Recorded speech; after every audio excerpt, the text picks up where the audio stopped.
ಬೃಹತ್ ಬೆಂಗಳೂರು ಮಹಾನಗರ ಪಾಲಿಕೆ ಬಿಬಿಎಂಪಿಯಲ್ಲಿ ನಿನ್ನೆ ಯಾವುದೇ ಕಾರ್ಯಚಟುವಟಿಕೆ ಇಲ್ಲದೆ ಸ್ತಬ್ಧವಾಗಿತ್ತು. ನಿನ್ನೆ ಅಂದರೆ ಜುಲೈ 8ರಂದು ಬಿಬಿಎಂಪಿಯ ಕೇಂದ್ರ ಕಚೇರಿ, 8 ವಲಯ ಕಚೇರಿಗಳು, ವಾರ್ಡ್ ಕಚೇರಿಗಳು, ಉಪವಿಭಾಗಗಳು, ನಾಗರಿಕ ಸೇವಾ ಕೇಂದ್ರಗಳಿಗೆ ಬೀಗ ಹಾಕಲಾಗಿತ್ತು.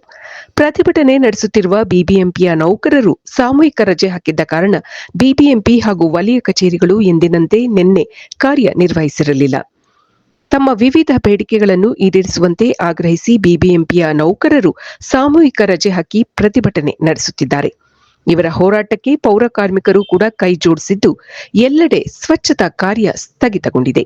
ಮೈಸೂರಿನಲ್ಲಿಯೂ ಸಹ ಪಾಲಿಕೆಯ ಅಧಿಕಾರಿಗಳು ಹಾಗೂ ಸಿಬ್ಬಂದಿ ಸಾಮೂಹಿಕ ರಜೆ ಹಾಕಿ ಮುಷ್ಕರ ಆರಂಭಿಸಿದ್ದಾರೆ. ಮೈಸೂರಿನ ಮಹಾನಗರ ಪಾಲಿಕೆಯ ಮುಂಭಾಗ ಧರಣಿ ನಡೆಸಿದ ಸಿಬ್ಬಂದಿಗಳು ರಾಜ್ಯ ಸರ್ಕಾರದ ವಿರುದ್ಧ ಘೋಷಣೆಗಳನ್ನು ಕೂಗಿದರು.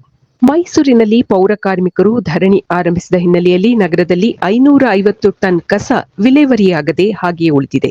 ಮೈಸೂರು ಪಾಲಿಕೆಯ ಸಿಬ್ಬಂದಿಗಳ ಪ್ರತಿಭಟನೆಗೆ ಬಿಜೆಪಿ ಮುಖಂಡ ಹಾಗೂ ಶಾಸಕ ಟಿಎಸ್ ಶ್ರೀವತ್ಸ ಬೆಂಬಲ ಸೂಚಿಸಿದ್ದಾರೆ. ಇದು ಈ ದಿನದ ಸುದ್ದಿ. ನಿರಂತರ ಸುದ್ದಿಗಳಿಗಾಗಿ ವೀಕ್ಷಿಸುತ್ತಿರಿ ಜೀನಿ ನ್ಯೂಸ್. ನಮಸ್ಕಾರ.